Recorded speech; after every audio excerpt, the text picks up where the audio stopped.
75YG. Now, it's fair to say that nothing lights up Leah Mottishead's life like an oil lamp. Over the years, Latvian-born Leah has accumulated over 1,000 lamps in all shapes, sizes, colours and patterns, and has created a mini museum for them at her home. Ken Snowden's been to find out more. You probably haven't noticed this, but these days torches and lamps are really boring. When lamps were oil lamps, though, they were splendid things. They lit everything: mines, houses, cars, trains and boats. And when you see Leah Mottishead's collection, you need these.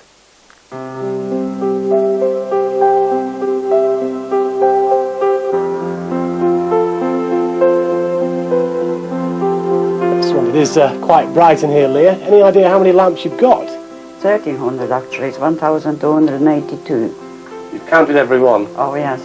Can you remember the first one you ever got then? Yeah, my husband, he was my boyfriend at the time, and he's been on one of his delivery trips to Blackpool, and he bought me a little china lamp. It was only a small one, and that's how it all started.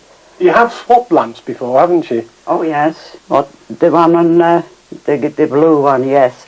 I noticed in somebody's window that there's a very attractive lamp, and was telling my daughter, but she said, well, why don't you go and ask? She might swap. So I had a couple of duplicates, and I couldn't really, I felt very embarrassed. Oh, I'll go, she said. She did.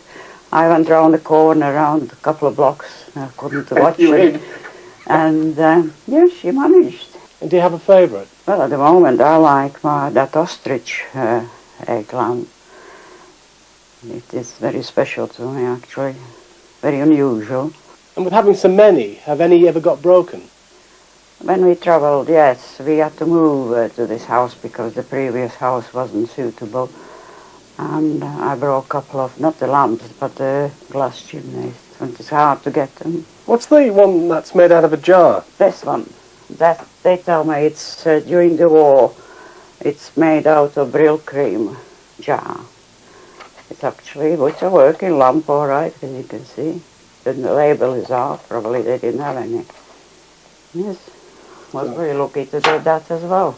And that's quite an interesting one just next to it, the red lamp. The red lamp, yes. Do you now, have you got any idea what it is? I've no idea whatsoever. Ah, this is red light district lamp. What would you call, the ladies, when they have vacancy, they put a lamp in the window. This is in Holland. That's a courtesan's red lamp then? So it is, yes. Does that work? Oh yes, it's a working lamp, all right. Let's not light it now, you might get No, well, we could if you wanted. Have to put perfume. Oh, I see what you mean. Now you're having me at home. I'm sorry,